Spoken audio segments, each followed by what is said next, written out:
My mom's favorite child finally faced the consequences of her own cruel choices. All my life, my mother had a favorite, my sister. She could do no wrong while I was blamed for everything. I learned to live in her shadow, quiet and unseen. Years later, when life turned against her, she came to me for help. I saw the same pain I once felt. I helped her, not for her sake, but for mine. Hear this.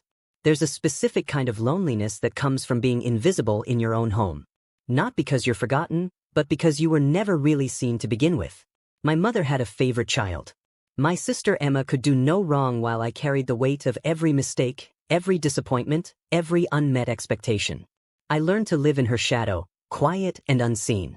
Years later, when life turned against her and she came to me for help, I had a choice to make. This is the story of what happens when the golden child finally falls, and the invisible sun has to decide whether to catch her. Welcome to my Reddit diaries, where every story reveals the unseen battles within families. Don't forget to subscribe and tell me in the comments, where in the world are you watching from? I was 10 years old when I learned that love in my family was rationed, and I wasn't on the list. It was my birthday, October 15th. I woke up that morning with the kind of hope only a kid can have, the belief that maybe this year would be different. I came downstairs expecting pancakes, maybe a card on the kitchen table, something small that said I mattered. My mother was on the phone, laughing about something. She glanced at me, smiled briefly, and went back to her conversation. I sat at the table and waited. I ate cereal. I waited some more. She hung up the phone and started sorting through mail. "Mom," I said quietly, "it's my birthday." She looked up. For a second I saw something flash across her face. Realization. Then guilt. Then something worse. Irritation. "Oh, honey. I'm so sorry. It's been such a crazy week. We'll do something this weekend, okay?" We never did. 3 weeks later, my sister Emma turned 12. My mother rented out a community center. There was a DJ. A chocolate fountain. 50 kids from Emma's school. My mother spent the whole night taking photos, posting them on Facebook, beaming like Emma had just won an Olympic medal. I sat in the corner eating cake, watching. I didn't cry. I just learned. That was the night I understood my place in this family. I was the backup, the understudy, the kid who existed to make Emma look better by comparison. Emma was everything I wasn't. Beautiful, confident, charismatic. She had this way of walking into a room and making everyone turn to look at her. And my mother, she lived for it.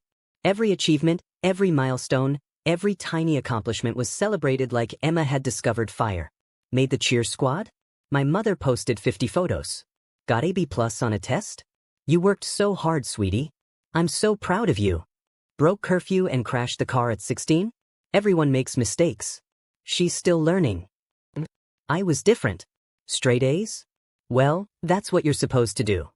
Won a scholarship to a prestigious science program? That's nice, honey.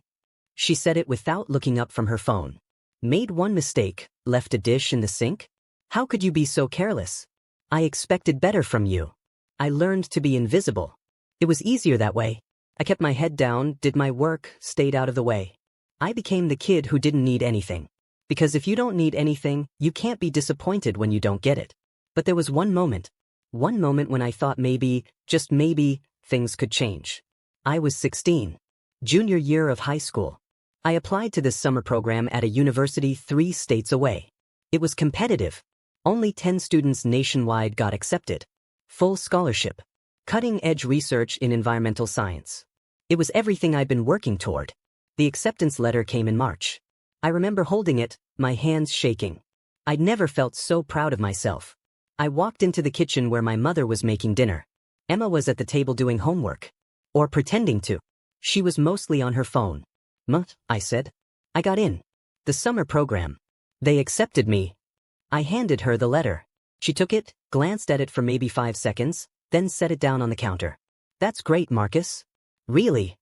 I waited for more. There wasn't more. It's only 10 students in the whole country, I said. It's a huge opportunity. She was chopping vegetables, not looking at me. I felt something crack inside my chest. Emma looked up from her phone. When is it? My mother asked.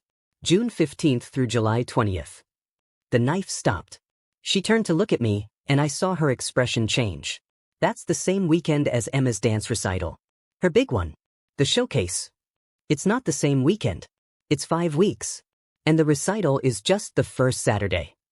So you'd miss it. I'd miss one recital. Mom, this is my future. This could change everything for me. She set the knife down. Her face had gone cold, that look she got when she'd already made up her mind and you were just wasting her time arguing. So your sister doesn't matter to you? After everything we've done for you, you can't be there for one night to support her. I stared at her. Everything we'd done for me. What?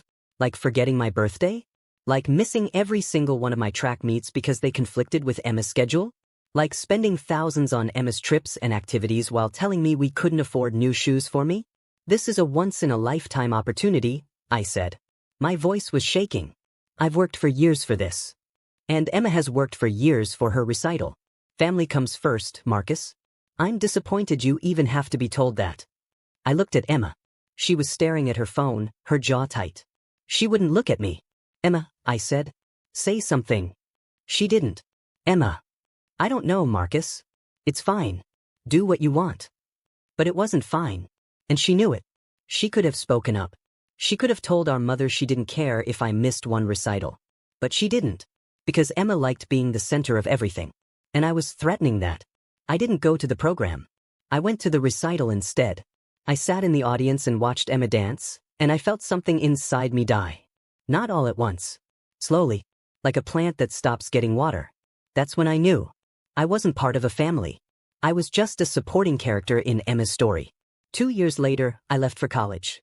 University of Washington. As far from home as I could get without leaving the country. My mother cried when I left, but not because she'd miss me. She cried because now she had to rely on Emma to help around the house, and Emma had never done a chore in her life. At college, something changed. I found people who saw me. Really saw me. I made friends. I joined clubs. I discovered what it felt like to be valued, to have your ideas matter, to be more than just the responsible one who kept his head down and his mouth shut. I called home less and less. My mother never noticed. Or if she did, she never mentioned it. Emma stayed local, still the princess, still living in the apartment my mother helped pay for, still protected from every consequence. And me? I built a life. I graduated. I got a job. I moved to Seattle. I stopped going home for holidays. I stopped pretending we were a family. 5 years passed. I was 23. It was a Tuesday night in March when my phone rang at 2 in the morning. I almost didn't answer. A known number. But something made me pick up. Hello. Marcus. It was my mother. Her voice sounded strange. I sat up in bed. What's wrong? It's Emma. She needs help. Real help. I hadn't spoken to either of them in 8 months. The last time was Christmas, when I called out of obligation and my mother spent 20 minutes talking about Emma's new boyfriend Derek and how wonderful he was. What happened? There was a long pause. I could hear my mother breathing on the other end of the line.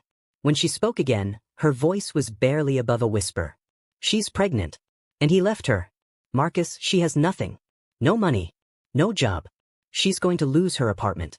She needs to come home, but I can't do this alone. I need you. I sat there in the dark, phone pressed to my ear, feeling something twist inside my chest. Part of me wanted to hang up. To let them drown in the same indifference they'd shown me for 23 years. To finally let them feel what it was like to need someone who wasn't there. But another part of me, the part that remembered being 10 years old and invisible, the part that remembered holding that acceptance letter and feeling my dreams die in my mother's kitchen, that part asked a different question. What kind of person did I want to be? I closed my eyes. I'll come home. I flew home 3 days later. The flight felt longer than it was. I kept thinking about that phone call, my mother's voice shaking in the dark. Part of me was angry. Part of me was curious. And part of me, the part one didn't want to admit existed, was scared. Scared of what I'd find. Scared of what I'd feel. The house looked different when I pulled up. Smaller somehow. The paint was peeling on the shutters. The lawn needed mowing. It looked tired. Or maybe I was just seeing it clearly for the first time. My mother opened the door before I could knock. She looked older. Lines around her eyes I didn't remember. Gray in her hair she used to dye away. She pulled me into a hug that felt desperate. Thank God you're here. You always were the responsible one. I didn't hug her back right away. I just stood there, feeling the weight of those words. Funny how I became the responsible one the moment they needed something from me. Where is she? I asked. Upstairs. In her old room. She's been sleeping a lot. I walked through the house. Everything was the same. The same family photos on the wall, 90% of them featuring Emma. The same furniture. The same smell. But it all felt different. Like walking through a museum of a life I used to live. I knocked on Emma's door. No answer. I knocked again. Emma. It's Marcus. I heard movement. Then her voice, quiet. Come in. I opened the door. Emma was sitting on her bed, back against the wall, knees pulled up. Or as pulled up as they could be. She was 6 months pregnant. Her belly was round and obvious under an oversized sweatshirt. Her hair was pulled back in a messy ponytail. No makeup. Red eyes. She looked nothing like the girl who used to walk into rooms and make everyone turn around. She looked broken. Hey, she said. Hey. We stared at each other for a long moment. I didn't know what to say. Neither did she. Thanks for coming, she finally said. Mom called. She said you needed help. Emma laughed. It was a bitter sound. That's one way to put it. I sat down in the desk chair across from her bed. The same chair I used to sit in when this was my room, before Emma took it over because hers wasn't big enough. Tell me what happened. She took a shaky breath. Derek and I were together for 2 years. He was great. Charming. Successful. Mom loved him. He worked in finance. Made good money. We lived in this beautiful apartment downtown. He paid for everything. I didn't have to work. He said he wanted to take care of me. She paused. Looked down at her hands. I got pregnant 4 months ago. Wasn't planned, but I thought it would be okay. I thought he'd be happy. We talked about getting married eventually. What did he say when you told him? He asked if I was sure it was his. The words hung in the air like smoke. I told him of course it was his. I hadn't been with anyone else. He got quiet. Really quiet. Then he said he needed time to think. He left the apartment. I thought he went to work. 3 days later, I got a text. He said he wasn't ready to be a father. He said he'd made a mistake. He was breaking the lease and I had 30 days to move out. Did you try to talk to him? I tried everything. Calls. Texts. I went to his office. Security escorted me out. His phone number is disconnected now. It's like he just vanished. I felt something cold settle in my chest. What about your job? She looked away. I haven't worked in a year. Derek said I didn't need to. And before that, I was doing retail. I quit because my manager was mean to me. I knew what that meant. Her manager probably asked her to actually do her job. What about school? You were going to college. I dropped out. 3 years ago. It wasn't for me. Mom paid for 5 years of tuition. I know. Her voice was small. I know, okay? I messed up. I messed up everything. You don't have to tell me. I already know. I sat back in the chair. Tried to process it all. Emma, the golden child, the one who could do no wrong, had dropped out of school, quit every job, relied completely on a man who abandoned her, and now she was 6 months pregnant with $800 in her bank account and nowhere to go. What do you need from me? I asked. She looked up at me. Her eyes were desperate. Mom can't afford to support me and a baby. The house is barely holding together. She's drowning in debt. Most of it from helping me over the years. I need money, Marcus. Just enough to get an apartment. To get on my feet. I'll pay you back. I swear. I didn't say anything. Please. You're doing well. You have a good job. I know you do.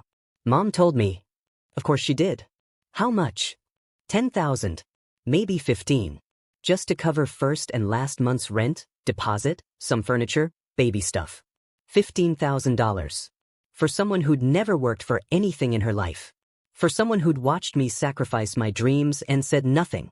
I need to think about it, I said. That night, the 3 of us sat at the dinner table. My mother had made pot roast. Nobody was eating much. The silence was heavy. My mother finally spoke. Emma told you what she needs? She told me. You're going to help her, aren't you? She's your sister. Family helps family. I looked at my mother. Really looked at her. She was staring at me with this expression that said she expected me to just agree. Like it was obvious. Like my money, my success, my life was always meant to be a safety net for Emma. I'm thinking about it, I said. My mother's face tightened. Thinking about it? Marcus, she's pregnant. She's desperate. What's there to think about? A lot, actually. Like what? Like where all the money went that you spent on her over the years. The tuition. The apartment deposits. The car you bought her that she totaled. The credit cards you paid off. My mother's jaw clenched. Don't be cruel. She made mistakes. Haven't you ever made mistakes? I laughed. I couldn't help it. I made 1 B+ in high school and you grounded me for a month. That's different. No. It's not. Emma pushed her plate away. I'm not hungry. I'm going to bed. She left the table. I heard her footsteps on the stairs. The bedroom door closing. My mother turned to me. Her voice was low. I don't understand you. I raised you to be kind, to be compassionate. And now when your sister needs you most, you're being cold. I'm being realistic. You're being selfish. The word hit me like a slap. Selfish. The kid who gave up everything. Who never asked for anything. Who learned to be invisible so Emma could shine. I'm going to my hotel, I said. I stood up. My mother grabbed my wrist. Please, Marcus. I'm begging you. Help her. Help us. I pulled my hand away. I'll let you know. I left. Drove to the hotel.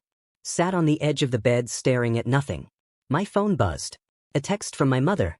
Then another. Then 3 more. All variations of the same thing. Please help. She needs you. Family doesn't turn their backs. I turned my phone off. That night I couldn't sleep. I kept thinking about Emma sitting on that bed, looking broken. I kept thinking about the 10-year-old version of me, sitting at the kitchen table waiting for my mother to remember my birthday. I kept thinking about that acceptance letter, and the way my dreams died in my mother's kitchen.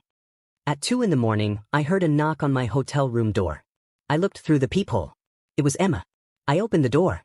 How did you know where I was staying? I guessed. There's only 2 hotels in town. She was wearing sweatpants and a jacket. Her eyes were red again. Can I come in? I stepped aside. She walked in, sat down on the chair by the window. I sat on the bed. I need to tell you something, she said. Something I should have said a long time ago. Okay. She took a deep breath. You deserved better. Growing up. I knew it even then. I knew Mom treated you differently. I knew it was wrong. And I never said anything. I didn't know what to say. I was scared to say anything. I liked being the favorite. It made me feel special. Like nothing bad could happen to me as long as I had that. She looked down at her belly. But it made me weak. I never learned how to stand on my own. I never learned how to fight for anything. Because I never had to.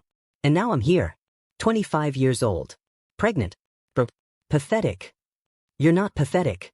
Yes, I am. And you know what the worst part is? I did this to myself. Derek didn't ruin my life. Mom didn't ruin my life. I did. By never growing up.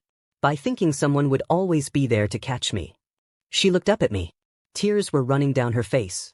I don't deserve your help. I know that. But I'm asking anyway. Not because I think you owe me. But because I don't have anyone else. And because maybe, if you help me, I can finally learn to be the person I should have been all along. I sat there looking at my sister. And for the first time in my life, I didn't see the golden child. I didn't see the favorite. I saw a scared woman who'd been failed by the same person who failed me. Just in a different way. My mother didn't neglect Emma. She smothered her. She protected her from every consequence until Emma never learned to protect herself. I'll help you, I said. But not the way you think. Emma looked at me. Confused. Hopeful. Terrified. And I told her exactly what that meant. I'm not giving you money, I said. I'm not letting you move in with me. I'm not rescuing you. Emma's face went pale. She looked like I just punched her. But I will help you build something real. I'll co-sign an apartment if you get a job. I'll help with the baby if you take parenting classes. I'll be there if you show up for yourself first. She stared at me. Tears were streaming down her face. I don't know if I can. I didn't either. But you learn. Or you don't. That's the choice. She was quiet for a long moment. Then she nodded. Just once. But it was there. Okay, she whispered.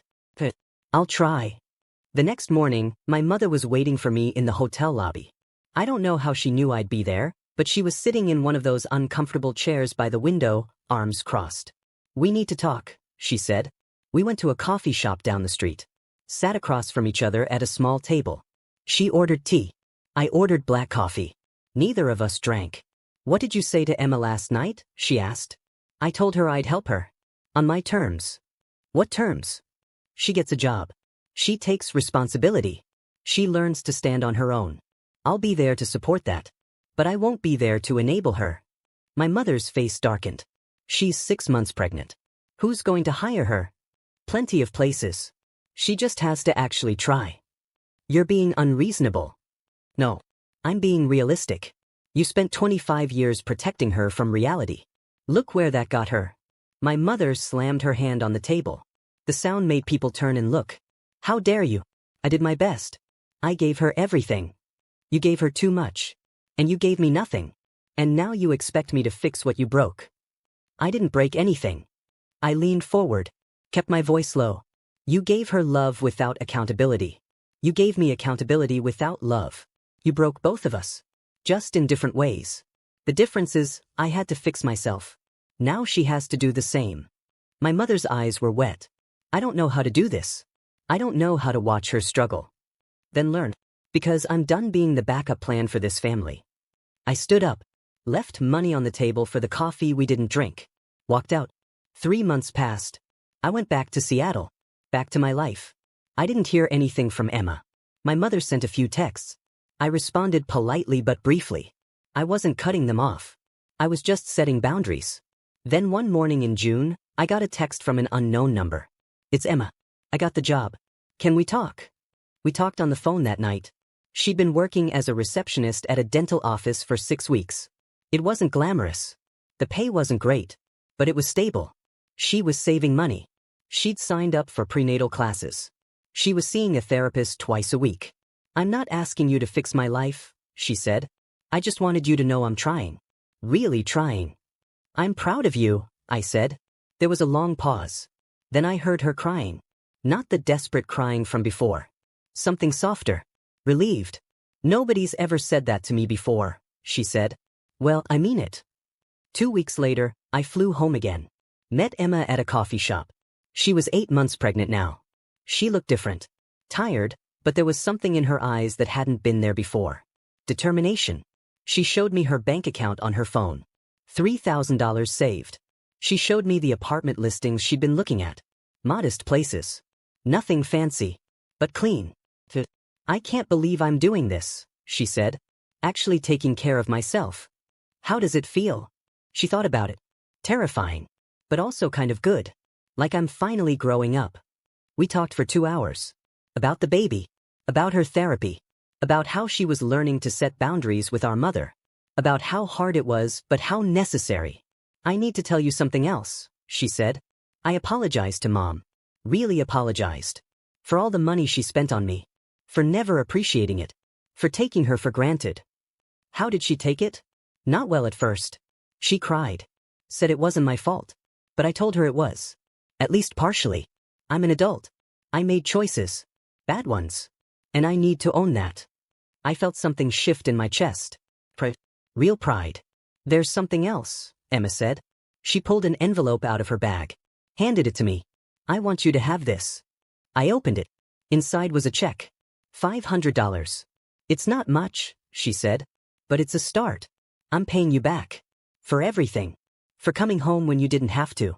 For believing I could do this when I didn't believe it myself. I tried to hand it back. You don't have to do this. Yes, I do. For me. Please. A week later, our mother called me. Asked if we could meet. Same park where we used to play when we were kids. She was sitting on a bench when I arrived. She looked smaller somehow. I've been thinking a lot, she said. About what you said. About how I treated you. I sat down next to her. Waited. I gave Emma everything because I was terrified of losing her. You were always so independent. So strong. I thought you didn't need me. I was independent because you gave me no choice.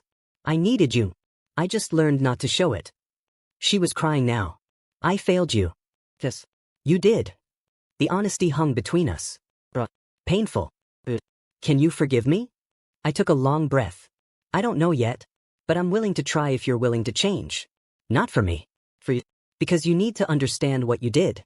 Really understand it. I'm trying. I started therapy. I'm working on it. Good. We sat there for a while. Not talking. Just sitting. It wasn't comfortable. But it was honest. And that was something. 2 months later, Emma went into labor. I flew home immediately. Got to the hospital at midnight. My mother was already there. We sat in the waiting room together. She reached for my hand. I let her take it. At 3 in the morning, a nurse came out. It's a girl. Everyone's healthy. You can see them now. We walked into the room together. Emma was in the bed, exhausted, glowing, holding this tiny perfect baby wrapped in a pink blanket. "This is Maya," Emma said. Her voice was soft, full of wonder. I walked over, looked down at my niece. She had Emma's nose. Her tiny hand reached out, grabbed my finger. "I want her to grow up knowing her uncle," Emma said. "The one who showed me what real strength looks like." I felt my throat tighten. "I'll be here." "I know you will." My mother came to stand beside me. She was crying again. But this time it was different. Not desperate. Not manipulative. Just honest emotion. "We're going to do better," she said quietly. "For her. For all of us." 1 year later, I'm sitting in my apartment in Seattle. Emma and Maya are visiting for the weekend. Emma has her own place now. A modest apartment she pays for herself. She's been at the dental office for over a year. Got promoted to office manager 3 months ago. She and I talk on the phone every week. My mother is still in therapy. Our relationship is complicated. Still healing. There are hard days. Days when old patterns try to creep back in. But we're honest now. We call each other out. We're learning. I'm holding Maya. She's 14 months old now. Walking. Talking. She calls me Uncle Marcus. It's the best sound I've ever heard. People ask me why I helped her. Why I didn't walk away and let Emma face the consequences alone. The truth is, I did it for the kid I used to be. The one who needed someone to show him that pain doesn't have to make you cruel. That you can survive neglect without becoming cold. My mother had a favorite child. That's a fact I can't change.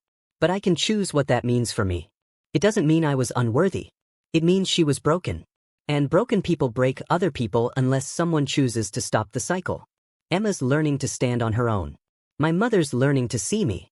And me? I'm learning that compassion isn't weakness. It's the hardest kind of strength. Because revenge is easy. Bitterness is easy. Walking away is easy. But choosing to be better than the pain that shaped you? That takes everything you've got. And maybe that's the real consequence my sister faced. Not losing everything, but learning what it takes to build something real. And maybe that's a consequence worth facing. Sometimes the strongest thing you can do is help someone who never helped you. Not because they deserve it, but because you deserve to be the person who breaks the cycle. If this story resonated with you, hit that like button and subscribe to my Reddit diaries for more real stories about family, betrayal, and redemption. Drop a comment below and tell me, have you ever been the overlooked child in your family? Or have you watched someone face consequences they weren't ready for? I read every comment. And remember, wherever you are in the world, your story matters. I'll see you in the next one.